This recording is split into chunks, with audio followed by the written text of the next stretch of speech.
الحمدللہ رب العالمین والصلاة والسلام علی سید الانبیاء والمرسلین وعلی آلہ واصحابہ اجمعین الی یوم الدین، اما بعد فاعوذ باللہ من الشیطان الرجیم، بسم اللہ الرحمن الرحیم۔ تبارک الذی بیدہ الملک وہو علی کل شیء قدیر، الذی خلق الموت والحیاۃ لیبلوکم ایکم احسن عملا وہو العزیز الغفور۔ وقال تعالی وما اصابکم من مصیبت فی الارض ولا فی انفسکم فی کتاب من قبل ان نبرأها ان ذلک علی اللہ یسیر لکی لا تأسوا علی ما فاتکم ولا تفرحوا علی ما آتاکم صدق اللہ العلی العظیم۔ محترم سامعین، ناظرین، بزرگوں، دوستوں اور بہنوں، السلام علیکم ورحمۃ اللہ وبرکاتہ۔ آج کے اس اہم پروگرام میں جس موضوع کے تحت چند باتیں قرآن و سنت کی روشنی میں آپ کی خدمت میں عرض کرنی ہے، اس میں بنیادی نقطہ یہ ہے کہ کووڈ-19 کی جو وبا ہے، جو پینڈمک ہے، جو مہاماری ہے، اس کے کیا اسباق ہیں، اس کے کیا لیسنس ہیں، یہ ہمیں کیا جو ہے نصیحت دے گیا ہے یا دیتا ہے۔ تو یہ ایک مومن کی حیثیت سے، ایک مسلمان کی حیثیت سے اس حادثہ عظیم یا اس وباء عظیم سے ہم کیا سبق حاصل کریں، آج ہمیں اس پر غور کرنا ہے۔ یہ بات ہم سب کو سمجھنے کی ضرورت ہے کہ اس زمین پر جو حادثات، جو واقعات اور جو بھی حالات رونما ہوتے ہیں، یہ اللہ کی ایک تقدیر کا حصہ ہے، یہ اللہ کے فیصلوں کا حصہ ہے، اور اللہ تعالیٰ اس کے ذریعے سے انسانوں کی روحانی، اخلاقی، سماجی، اعتقادی تربیت فرماتا ہے۔ اسی لیے جو ہے اس کی بڑی اہمیت ہے۔ ایک مومن دنیا میں پیدا ہونے والے حادثات اور واقعات سے غیر معمولی سبق حاصل کرتا ہے، ان سے نصیحت حاصل کرتا ہے، ان سے بصیرت حاصل کرتا ہے۔ یہ حادثات اور یہ واقعات ایک بے ایمان اور ایک کافر شخص کے لیے مایوسی اور فرسٹریشن اور ایک طرح سے اس کے روحانی اور اخلاقی زوال کا سبب بنتے ہیں، لیکن ایک مومن کے لیے یہ واقعات عبرت انگیزی، سبق آموزی اور نصیحت پانے کا سبب بن جاتے ہیں۔ آئیے کہ اس موقع پر ہم جو حالات پوری دنیا میں چل رہے ہیں اور جن حالات نے پوری انسانی دنیا کو ہلا کر رکھ دیا ہے، تو ان حالات کا ہم ایک ہلکا سا جائزہ لیتے ہیں۔ ہم اس بات کو محسوس کر رہے ہیں کہ کووڈ-19 یعنی یہ وہ وبا جو کہ کورونا کی شکل میں 2019 میں انسانی دنیا میں داخل ہوئی، اور ایک بہت ہی معمولی قسم کا وائرس ہے کہ جس کو ہم چشم ظاہر سے دیکھ نہیں سکتے، خوردبین کے بغیر ہم اس کو دیکھ نہیں سکتے۔ ایک معمولی وائرس نے پوری انسانی دنیا کے لیے تباہی کا الارم بجا دیا ہے، تباہی کی گھنٹیاں، تباہی کا جو ہے ایک طرح سے سچویشن پوری دنیا میں۔ اور یہ مستقل ہم اس بات کو مشاہدہ کر رہے ہیں، اس کا آبزرویشن کر رہے ہیں کہ بے شمار لوگ ہمارے درمیان سے جو ہے وہ اس کا شکار ہوئے اور ہو رہے ہیں، اور بے شمار لوگ جو ہمارے درمیان تھے کل تک، وہ ہمارے درمیان سے رخصت ہو گئے، وہ اس کا شکار بن گئے اور اللہ کے حضور پہنچ گئے۔ تو یہ جو اتنا بڑا واقعہ ہے کہ جو آنن فانن جس نے زمین کے ہر خطے کو اپنی لپیٹ میں لے لیا، اور سائنس اور میڈیکل سائنس اور انسانی دنیا اس کے سامنے حیران اور پریشان ہے اور اس کا مقابلہ نہیں کر پا رہی ہے، اور جس نے انسانی معیشت پہ اتنے اثرات ڈالے ہیں کہ ماہرین کہتے ہیں کہ جنگ عظیم اول اور دوم سے جتنے نقصانات انسانی دنیا کے نہیں ہوئے، اس سے زیادہ نقصانات اس وبا کے نتیجے میں دنیا کے ہوئے ہیں۔ یہ دنیا جو ہے ایک بہت بڑے یعنی پینڈمک کا شکار ہوئی، اور اس پینڈمک کے نتیجے میں ہر پہلو سے انسانی دنیا جو ہے متاثر ہوئی ہے، نفسیاتی اعتبار سے بھی ہوئی ہے، روحانی اعتبار سے ہوئی ہے، اخلاقی اور سماجی اعتبار سے ہوئی ہیں، اور مادی اعتبار سے اور معاشی اعتبار سے اور سیاسی اعتبار سے پوری دنیا میں بھونچال آ گیا۔ اس وبا کے سلسلے میں کئی حکومتیں جو ہے ڈاواڈول ہو گئی۔ آئیے کہ ہم اس سلسلے میں کچھ باتوں پر غور کریں کہ یہ پینڈیمک، یہ ماہماری اور یہ جو وبا عظیم ہے کورونا کی شکل میں، یہ ایک مومن کو کیا سبق دیتی۔ اس کا پہلا سبق یہ سامنے آتا ہے کہ اللہ تعالیٰ نے جو مہلت عمل ہم کو بخشی ہے، اس مہلت عمل پر جو قدرت ہے وہ اللہ کو حاصل ہے۔ اللہ جب چاہے اس مہلت عمل کو چھین لے۔ یہ مہلت عمل جو انسان کو بخشی گئی ہے، وہ اس مہلت عمل کا بھرپور استعمال کر لیں، کیونکہ موت کا فرشتہ کب آئے اور کب ہمیں جو ہے اس دنیا سے لے جائے، ہمیں اس کا پتہ نہیں ہے۔ تو یہ بات قرآن میں بہت واضح طور پر کہی گئی ہے کہ یہ جو موت ہے، یہ موت دراصل ایک مومن کو اس بات کی یاد دلاتی ہے کہ اس کی زندگی بہت مختصر ہے، اور اس کی زندگی کا موت جو ہے اس کی زندگی کا خاتمہ ہے ضرور، لیکن دراصل اس کی مہلت عمل کا خاتمہ ہے۔ یہ بات قرآن میں ہر جگہ موجود ہے۔ قرآن کیا کہتا ہے کہ کل نفس ذائقۃ الموت انما توفون اجورکم یوم القیامہ، کہ ہر نفس کو موت کا مزہ چکھنا ہے، اور پھر قیامت کے دن اللہ تعالیٰ تمہیں تمہارے اعمال کی پوری پوری جزا دے گا۔ تمہارے اعمال کی، تمہاری دنیا میں جو سرگرمیاں تھیں، ان کا پورا پورا بدلہ تمہیں چکا دیا جائے گا روز قیامت میں۔ یعنی گویا کہ موت دراصل دار الجزا کی جانب ہمارے سفر کا آغاز ہے، اور یہ زندگی دار العمل ہے، اور موت دار العمل کے خاتمے اور دار الجزا میں داخل ہونے اور دار الجزا کے آغاز کا سلسلہ ہے۔ تو یہ ایک ایسا بصیرت آموز، ایک ایسا جو ہے عبرت انگیز ایک جو ہے موت کا پیغام ہے کہ جو ایک مومن کو بیدار کرتا ہے۔ یہی بات اللہ تعالیٰ نے سورہ ملک کے آغاز میں فرمائی کہ ما اصابکم، کہ تبارک الذی بیدہ الملک وہو علی کل شیء قدیر، کہ بہت ہی بابرکت ہے وہ اللہ کہ جس کے قبضہ قدرت میں کائنات کی بادشاہی ہے۔ یہ پوری کائنات میں جو فیصلے ہوتے ہیں خدا کے فیصلے ہوتے ہیں۔ اس کائنات کے ذرے ذرے پر خدا کی حکمرانی ہے۔ یہ پوری کائنات اسی مقتدر مطلق خدا کے قبضہ قدرت میں ہے۔ وَهُوَ عَلَى كُلِّ شَيْءٍ قدیر، ہر چیز پہ وہ قدرت رکھتا ہے۔ اور اس نے انسانی زندگی کو، جو انسان کو جو زندگی بخشی ہے، اس کا راز کیا ہے؟ الذی خلق الموت والحیات، جس اللہ نے تمہیں موت اور زندگی تمہارے لیے پیدا فرمائی ہے، وہ اس لیے پیدا فرمائی ہے کہ لیبلوکم ایکم احسن عملا، تاکہ وہ تمہاری آزمائش کریں، تاکہ وہ تمہیں جانچیں کہ تم میں سے کون ہیں جو احسن عمل، بہترین پرفارمنس کے ساتھ اللہ کے حضور پیش ہوتا ہے۔ تو گویا کہ موت اور زندگی جو ہے، اس کا جو حاصل ہے وہ یہ ہے کہ انسان نے اس زندگی کو کس طور پر گزارا ہے۔ اور دوسری جو چیز ہمارے سامنے آتی ہے موت کے، زندگی کے تعلق سے، جو ہمیں یہ پینڈیمک سبق دے گیا ہے،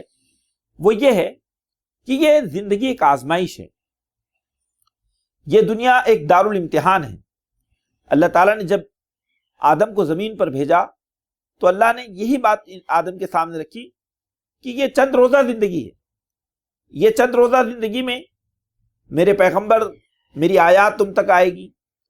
اور جو لوگ میری آیات کی روشنی میں زندگی گزاریں گے تو ہم ان کے لیے دنیا میں کوئی خوف اور کوئی اندیشے کا معاملہ نہیں ہوگا۔ فلا خوف علیہم ولم یحزنون، نہ ان کے لیے کوئی خوف ہوگا اور نہ ان کے لیے کوئی غم ہوگا۔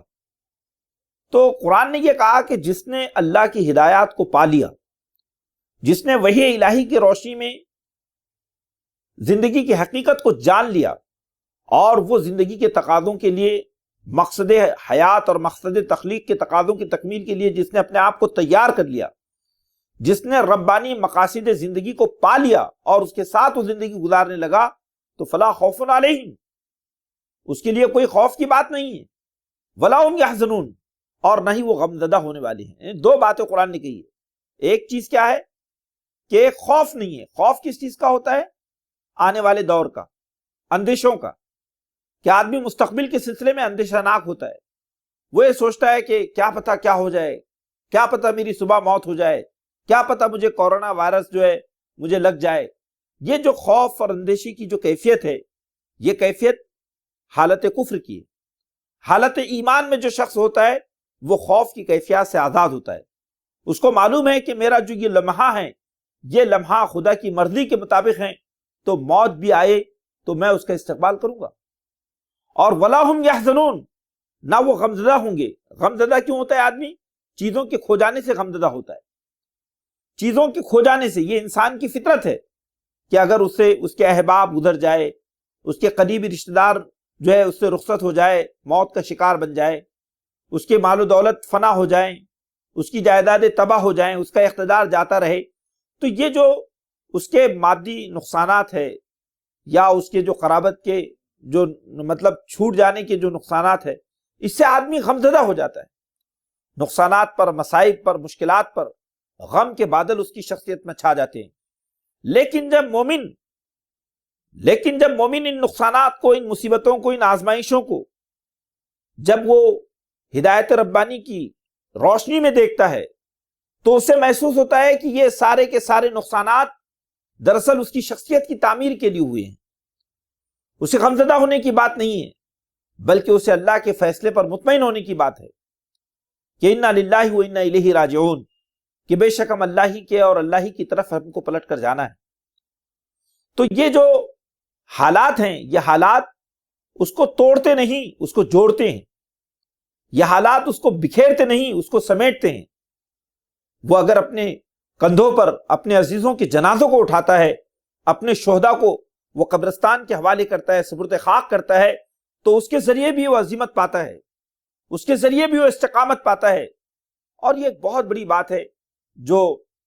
اس پینڈیمک کے حالات میں ہمارے سامنے آتی ہے کہ یہ پینڈیمک کا جو زمانہ ہے، اس زمانے میں اگر ہم صحیح طور پہ اپنے ایمان کو اور ایمان کی قدر و قیمت کو جانیں تو یقین جانیے کہ ہم اس پینڈیمک کے ذریعے اپنی روحانی تربیت کر سکتے ہیں، اپنی ایمانی تربیت کر سکتے ہیں۔ کہ اللہ تعالیٰ نے اس دنیا کو آزمائش کی دنیا بنایا ہے، یہ دنیا دارالامتحان ہے۔ اسی بات کو قرآن مجید نے کہا کہ وَلَنَبْلُوَنَّكُمْ بِشَيْءٍ مِّنَ الْخَوْفِ وَالْجُوعِ وَنَقْصٍ مِّنَ الْأَمْوَالِ وَالْأَنفُسِ وَالثَّمَرَاتِ، کہ ہم تمہاری ضرور بضرور آزمائش کریں گے، ہم تمہیں آزمائیں گے کسی قدر خوف سے، جان و مال کے نقصانات سے، آمدنیوں کے گھاٹے سے، پھلوں کے نقصانات سے۔ تو اگرچہ کہ یہ جو آزمائشیں ہیں تو ان آزمائشوں کا تعلق بہرحال وہ میدان جہاد سے ہے کہ جہاں پر انسان کو یہ ساری قربانیاں دینی ہوں گی، لیکن اس کے پس منظر پہ اگر غور کریں تو یہ بات سمجھ میں آتی ہے کہ اللہ تعالیٰ جو ہے ایک مومن کو یا انسان کو آزماتا ہے، کیونکہ اس کی آزمائش کے ذریعے ہی اس کے جوہر کھلتے ہیں۔ اگر دنیا کی کوئی قوم آرام پسند بن جائے اور وہ وسائل کی تلاش میں اور جو ہے آسائشوں کی تلاش میں اپنے وقت کو گزار دیں تو یہ فطرت کی منشا کے خلاف ہے۔ اللہ نے انسان کو بے شمار نعمتوں سے نوازا ہے، لیکن یہ جو نوازشیں ہیں، ان نوازشوں کے ساتھ ساتھ آزمائشیں بھی ہیں، اور اللہ یہ چاہتا ہے کہ ان آزمائشوں کے ذریعے سے ایک مومن زندگی کی حقیقت کو جان لے۔ اور زندگی کی حقیقت یہ ہے کہ دنیا میں جتنے رشتے ہیں، جتنے ناطے ہیں، جتنے اسباب ہیں، جتنے وسائل ہیں، یہ سب فنا کی طرف جا رہے ہیں۔ کل من علیہ فان ویبقى وجہ ربک ذو الجلال والاکرام فبأی آلاء ربکما تکذبان، کہ زمین پر جتنی چیزیں ہیں سب کی سب فنا ہونے والی ہیں اور باقی رہنے والی ذات صرف اللہ کی ہے جو ذو الجلال ہے، ذو الاکرام ہے، جلال والا ہے، عزت اور اکرام والا ہے۔ تو اے لوگو تم اللہ کی کن کن نعمتوں کو جھٹلاؤ گے؟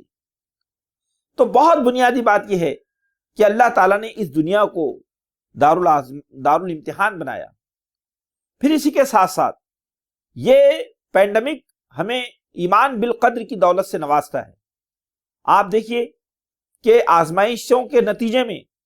جن لوگوں کا اللہ کی ذات پہ بھروسہ اور اعتماد نہیں ہے وہ خودکشی کر لیتے ہیں، یا پاگل ہو جاتے ہیں، یا مایوسی کا شکار ہو جاتے ہیں، یا نفسیاتی امراض کا شکار بن جاتے ہیں۔ لیکن ایک مومن جب قرآن کی طرف متوجہ کرتا ہے تو قرآن اس کو کیا کہتا ہے؟ قرآن کی طرف جب وہ رجوع ہوتا ہے تو قرآن کیا کہتا ہے؟ ما اصابکم من مصیبت فی الارض ولا فی انفسکم الا فی کتاب من قبل ان نبرأھا۔ کیا کہا قرآن نے؟ کہ جو مصیبت تمہیں پیش آتی ہے، چاہے وہ مصیبت تمہاری اپنی جانوں میں ہو یا تمہارے زمین میں ہو، یہ مصیبتیں واقع ہونے سے پہلے خدا کی کتاب میں درج ہو چکی ہیں۔ یہ زمین میں برپا ہونے سے پہلے خدا کی کتاب میں یہ ساری چیزیں مقدرات ہو چکی ہیں، لکھی جا چکی ہیں۔ اور کیوں؟ لِكَيْ لَا تَأْسَوْا عَلَى مَا فَاتَكُمْ، یہ اللہ تعالیٰ نے اس لیے تمہیں بتایا ہے تاکہ تم چیزوں کے کھو جانے پر مایوس نہ ہو جاؤ۔ لِكَيْ لَا تَأْسَوْا عَلَى مَا فَاتَكُمْ، تاکہ تم چیزوں کے کھو جانے پر مایوسی کا شکار نہ بنو۔ وَلَا تَفْرَحُوا عَلَى مَا آتَاكُمْ وَلَا تَفْرَحُوا عَلَى مَا آتَاكُمْ، اور نہ ہی تم اترانے لگو ان چیزوں پر جو تمہیں میسر آ چکی ہیں۔ اللہ نے جو کچھ تمہیں بخشا ہے، اپنی مادی نعمتیں جو تم کو عطا کی ہیں، وہ نعمتوں کو پا کر تم استکبار کا شکار نہ بنو، تم جو ہے غرور کا شکار نہ بنو۔ کبھی ہوتا یہ ہے کہ انسان کو جب مال و دولت اور دنیا کے سارے وسائل اور بہترین اولاد اور زندگی کی ساری آسائشیں حاصل ہوتی ہیں تو نتیجے میں اس کی شخصیت میں گھمنڈ آ جاتا ہے، تکبر آ جاتا ہے، اور وہ زمین میں جو ہے بڑائی کا اعلان کرتا ہے اور اپنے آپ سے جو ہے زمین کے اندر استکبار کا جو ہے اظہار کرتا ہے۔ تو یہاں قرآن نے کہا کہ مصیبتیں اس لیے لائی جاتی ہیں تاکہ انسان جو ہے ایک طرف وہ اپنے آپ کو یعنی مطلب اگر یہ تقدیر پر ایمان جو ہے اس کو مایوسی سے دور رکھتا ہے، اور تقدیر اس کو یہ بتاتی ہے کہ اگر تجھے مال و دولت اور یہ اسباب اور اقتدار حاصل ہے تو یہ ہمیشہ رہنے والا نہیں ہے، بلکہ یہ بھی تیرے لیے آزمائش ہے۔ پھر اسی کے ساتھ ساتھ یہ پینڈیمک ہمیں اور بھی جو سبق دے گیا ہے وہ سبق ہے صبر کا، استقامت کا۔ ہم دیکھتے ہیں کہ صبر اور شکر یہ ایمان کے جو ہے تقاضے ہیں، یہ اسلام کی بنیادی اوصاف اور بنیادی جو ہے اس کی تعلیمات کا حصہ ہے۔ اللہ کے رسول صلی اللہ علیہ وسلم نے فرمایا کہ ایک مومن کا معاملہ بھی عجیب ہوتا ہے کہ اگر اسے کوئی مصیبت پیش آتی ہے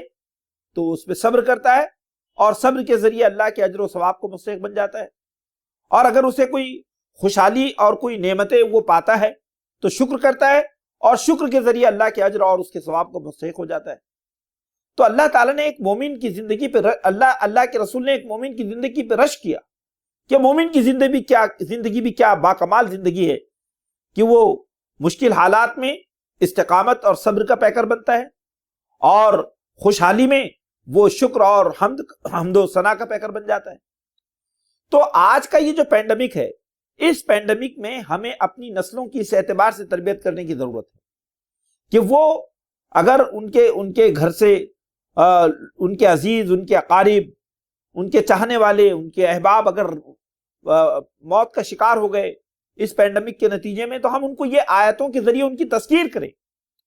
ان کو یہ بتائیں کہ تمہیں صبر کرنے کی ضرورت ہے، اور اگر تم نے یہ صبر کر لیا تو اللہ تعالیٰ اس پر تمہیں اجر عظیم سے نوازے گا۔ اور اگر جو ہے یہ جو حالات ہیں، یہ حالات اگر تم میں بدل جائیں، اللہ تم کو نعمتوں سے نوازیں تو شکر کریں، اور شکر کا تقاضا یہ ہے کہ اللہ کی خوشنودی کے لیے ان نعمتوں کا استعمال کریں۔ یہ بڑی حیرت انگیز بات ہے، ہم نے ان چیزوں کا مشاہدہ کیا اور ان کو دیکھا ہے کہ مومن کا کردار کتنا بلند ہوتا ہے۔ ہم نے ہماری ایک بہن کو دیکھا کہ جو تحریکی بہن، جب اسے اس بات کا علم ہوا کہ اس کے شوہر کا انتقال فرما گئے ہیں اسی دواخانے میں، تو اس نے کہا کہ یہ اللہ کے فیصلے ہیں اور ہم اللہ کے فیصلوں پر مطمئن ہیں۔ اور پھر چند ہی گھنٹوں کے بعد ان کا نوجوان بیٹا بھی اس کا شکار ہو گیا، تو اس پر بھی اس نے صبر کیا اور کہا کہ میں اللہ کے اس فیصلے پر مطمئن ہوں۔ اور پھر چند دنوں کے بعد میں ان کے شوہر کے بھائی کا بھی انتقال ہو گیا۔ ایک ہی گھر میں 3 موتیں واقع ہو رہی ہیں، لیکن ہم دیکھتے ہیں کہ اس گھر کی خواتین، اس گھر کی جو خواتین ہیں جو ایمانی شعور رکھتی ہیں،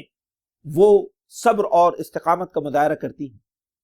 اور اس صبر و استقامت کے نتیجے میں کیا ہوتا ہے؟ ہوتا یہ ہے کہ اللہ تعالیٰ اپنے مومن بندے پر جو ہے اپنی رحمتوں کا نزول فرماتا ہے۔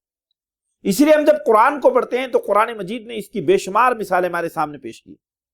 جس کے لیے قرآن مجید نے حضرت ایوب علیہ السلام کی ہمارے سامنے جو ہے مثال پیش کی کہ ایوب علیہ السلام کتنی بڑی بیماری کا شکار بنے اور کیسے کیسے آزمائے گئے کہ ان کی اولاد ان سے چھین لی گئی، ان کا اقتدار ختم ہو گیا، اور وہ جو ہے اپنی آخر میں ان کی بیوی بھی جو ہے ان سے الگ ہو گئی، اور وہ بندہ مومن ہر حال میں وہ صبر کا ایک پیکر بنا رہا، ان کے زبان پر کوئی ناشکری کے کلمات جاری نہیں ہوئے، کوئی مایوسی کی بات ان کی زبان پر نہیں آئی، پورا بدن جو ہے بیماری کا شکار ہیں، لیکن قرآن مجید نے کہا کہ نعم العبد انہ اواب، یہ میرا بہت ہی اچھا بندہ ہے، ایوب بہت اچھا بندہ ہے، کہ جس بندے نے اللہ سے رجوع ہونے کا حق ادا کیا، انہ اواب، وہ اللہ کی طرف رجوع کرنے والا تھا۔ شیطان نے ایوب علیہ السلام کے اس پورے جو ہے صبر اور عزیمت کے اور اللہ کی یعنی مطلب فیصلوں پر شکر اور اطمینان کی اس پوری کیفیت کو دیکھ کر شیطان جو ہے بے بس ہو گیا۔ قرآن نے اس کو پیش کیا، قرآن نے دیکھا کہ قرآن نے یہ بات کہی کہ ربی انی مسنی الضر وانت ارحم الراحمین، کہ ایوب کی زبان پر مشکل ترین وقت میں جو الفاظ تھے وہ یہ تھے کہ اے میرے رب، تکلیف نے مجھے گھیر لیا ہے اور تو بڑا رحیم ہے اور رحم فرمانے والا ہے، میں تیری رحمت کا آرزومند ہوں۔ تو ایسے حالات میں ہمیں اس بات کو سمجھنے کی ضرورت ہے کہ اگر ہم ان کا مقابلہ کرنا چاہتے ہیں اس مہاماری کا، تو میڈیکل سائنس پر سے ہم اپنی توجہ ہٹا نہیں سکتے،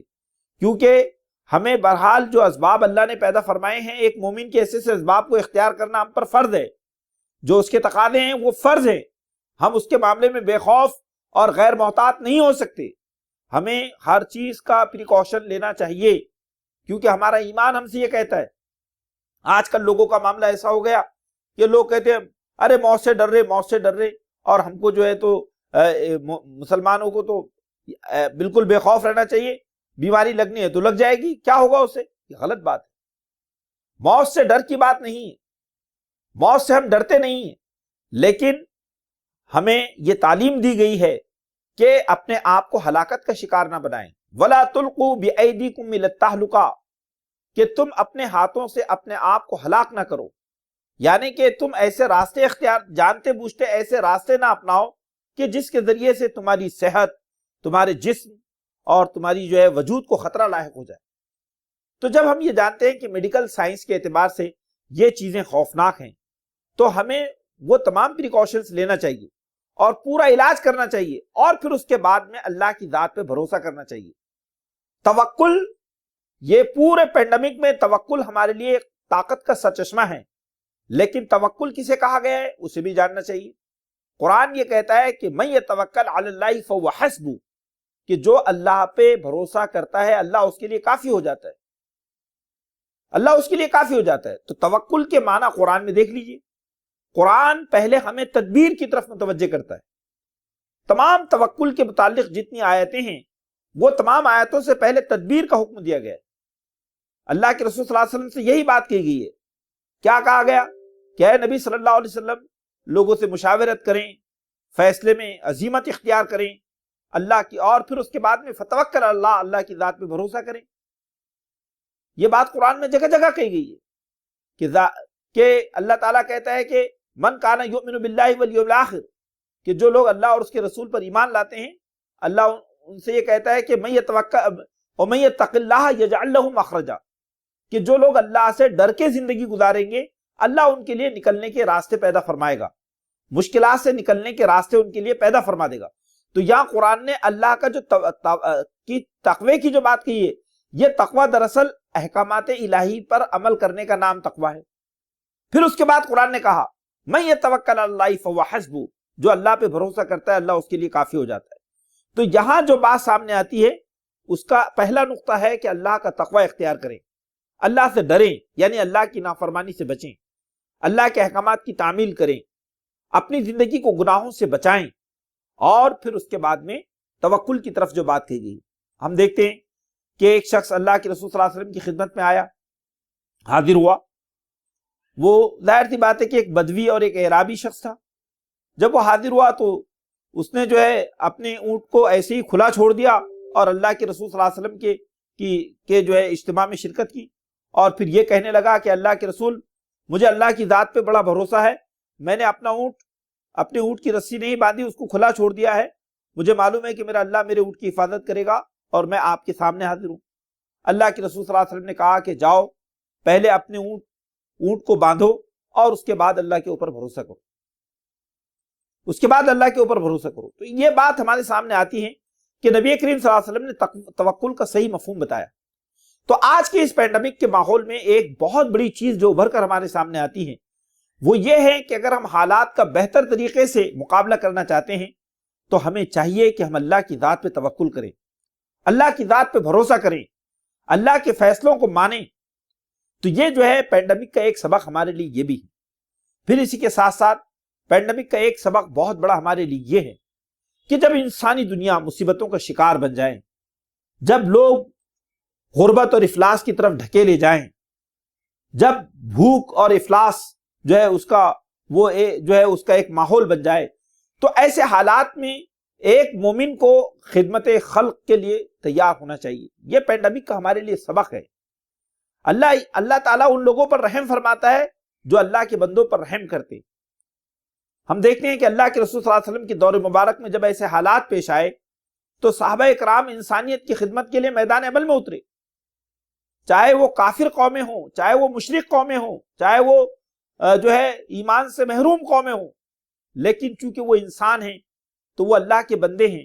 اور اگر ہم ان پر رحم کریں گے تو اللہ ہم پر رحم فرمائے گا۔ تو یہ جو پینڈیمک ہے، یہ پینڈیمک ہمیں خود غرض نہیں بناتا کہ ہم اپنے اپنے گھروں کے اندر محفوظ ہو جائیں اور ہم اپنے پڑوس سے، اپنے سماج سے، اپنے ملک سے اور پوری انسانیت سے ہم اپنے آپ کو لا تعلق کر لیں۔ نہیں، بلکہ ایسے حالات میں ہم استطاعت بھر انسانی دنیا کو اس فتنہ عظیم سے، اس وبائے عظیم سے بچانے کے لیے سرگرم عمل ہو جائیں، اور ہم انسانی دنیا کو یہ بتائیں کہ ہم خدائے رحیم و رحمان کے بندے ہیں اور ہمارا وجود زمین پر سرچشمہ رحمت ہے۔ ہمیں اس بات کو سمجھنے کی ضرورت ہے۔ اور اگر ایسے حالات میں ہمارا یہ جذبہ خیر ہے اور اس کے ساتھ ہم انسانی دنیا میں اپنا رول ادا کرتے ہیں تو یقیناً اگر موت اپنے وقت پر آنی ہے، اگر ہماری موت واقع ہو جائے تو رب العالمین کی بارگاہ میں ہم سرخرو ہوں گے، کامیاب ہوں گے۔ ہمارا رب ہمارے حق میں وہ فیصلے فرمائے گا کہ جس سے ہمیں وہ خوشی میسر ہوگی جس کا ہم اندازہ نہیں کر سکتے، کیونکہ ہم جانتے ہیں کہ موت تو برحق ہے، لیکن موت سے پہلے کی زندگی ہماری کیسی گزری ہے، یہ ایک بہت بڑا سوال ہے، یہ ایک بہت بڑا سوال ہے۔ تو پینڈیمک دراصل امت مسلمہ کو جو سبق دے گیا، وہ پہلا سبق کیا ہے؟ پہلا سبق یہ ہے کہ موت کی حقیقت کو جانیں، موت کی حقیقت کو جانیں کہ موت دراصل مہلت عمل کے خاتمے کا نام ہے، موت دار الجزا میں داخل ہونے کا نام ہے، دار العمل سے نکل کر دار الجزا میں داخل ہونے کا نام ہے۔ تو موت سے پہلے اپنی زندگی کو بہتر طور پر گزارے۔ پینڈیمک ہم کو یہ بتا گیا کہ ایک مومن کو ہر حال میں حالت شکر اور حالت صبر میں ہونا چاہیے، حالت شکر اور حالت صبر میں ہونا چاہیے۔ پینڈیمک ہم کو یہ بتایا گیا کہ یہ دنیا دار الامتحان ہے، اور یہ دار الامتحان دراصل ہمیں پسپائی کے لیے نہیں ہے، بلکہ جب انسان امتحانات کے اندر وہ پورا چوکس ہو کر اس کا مقابلہ کرتا ہے تو امتحان اس کی شخصیت کو ابھارتے ہیں۔ یہ خاص بات ہے کہ مصائب میں بشر کے جوہر مردانہ کھلتے ہیں، مبارک بزدلوں کو گردش قسمت سے ڈر جانا، کہ جو مصیبتیں ہیں وہ مصیبتیں ایک انسان کے مردانہ جوہروں کو کھولتی ہیں، اور جو بزدل ہوتے ہیں وہ قسمت کے جب الٹ پھیر ہوتے ہیں تو وہاں پر دم توڑ دیتے ہیں۔ تو یہ چیز ہمارے سامنے آتی ہے۔ اور اسی طرح پینڈیمک ہمیں خدمت خلق کے لیے تیار کرتا ہے۔ ایک دائی قوم کے حیثیت سے، رسولوں کے وارث، نبی کے وارث قوم کے حیثیت سے یہ پینڈیمک یہ بتاتا ہے کہ دنیا کی جو قومیں آسرا قومیں مایوس ہو گئی ہیں اور مصیبتوں کا شکار ہو گئی ہیں، بے شمار بچے یتیم ہیں، بیوائیں ہیں، مفلوق الحال بزرگ ہیں، اور افلاس اور بے روزگاری کا ماحول ہے، تو ایسے حالات میں ایک امت مسلمہ جو ایمان والی امت ہے اس کا کام یہ ہے کہ وہ انسانیت کے کام آئے، وہ حالات کا مقابلہ کریں اور وہ انسانی دنیا کی ضرورت بن کر ابھریں، اور وہ بے لوث کام کریں، وہ ریاکاری اور وہ دکھاوے سے اپنے آپ کو پاک کریں۔ بلکہ وہ صرف اللہ کے لیے زمین میں اپنا رول ادا کریں۔ یہ پینڈیمک کا بہت بڑا سبق ہے جو ہمیں ملتا ہے۔ بزرگان محترم اور دوستو، تو قرآن اور حدیث کا جو مطالعہ ہے وہ دراصل ہماری زندگی کے اندر ایک بڑا انقلاب برپا کرتا ہے۔ یہ اللہ کے رسول صلی اللہ علیہ وسلم کی تعلیمات کو ہم سامنے رکھیں، اور آخر میں یہی بات میں آپ کے سامنے عرض کرنا چاہتا ہوں کہ جبکہ ہم پینڈیمک کے دور میں ہیں، ہمارے بچے، ہماری خواتین ہمارے گھروں میں ہیں، تو ایسے حالات میں ہم اپنے گھروں میں رحمت اور محبت کے پیکر بن جائیں۔ ہم جو ہے اپنے بچوں کے سامنے ایک بہترین باپ کے حیثیت سے، اپنے بیوی کے ساتھ ایک اچھے شوہر کے حیثیت سے، اپنے والدین کے ساتھ ایک اچھے بیٹے کے حیثیت سے ایک کردار نبھائیں، تاکہ ہمارے گھر کے اندر ہماری شخصیت جو ہے وہ ایمان اور اسلام کا ترجمان بن کر سامنے آئے، اور ایسے حالات میں ہم لوگوں کو حوصلہ دینے والے بنیں۔ ہم جو ہے ہو یہ رہا ہے کہ آج کل نفسیاتی امراض پھیل رہے ہیں، لوگ اسٹریس کا شکار بن رہے ہیں، لیکن یہ اسٹریس کا مقابلہ ہم اللہ سے تعلق کے ذریعے کر سکتے ہیں، ہم ایمانی شعور کے ذریعے کر سکتے ہیں۔ اللہ سے اپنے تعلق کو جوڑیے، اور موت واقع ہو، حالات خراب ہوں تو ہم اپنے محلے کا جائزہ لیں، ان کے گھروں کا، جہاں یہ حالات ہیں ہم ان کے گھر جائیں اور ہم ان کو حوصلہ دیں۔ جب ہم اس طرح سے میدان میں اتریں گے تو انشاءاللہ العزیز ہم اس بات کو محسوس کریں گے کہ رب کریم اس وبا سے انسانی دنیا کی حفاظت فرمائے گا۔ یہ جو وبا ہے،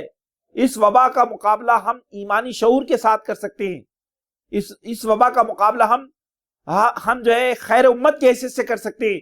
اور پوری انسانی دنیا کے اندر ہم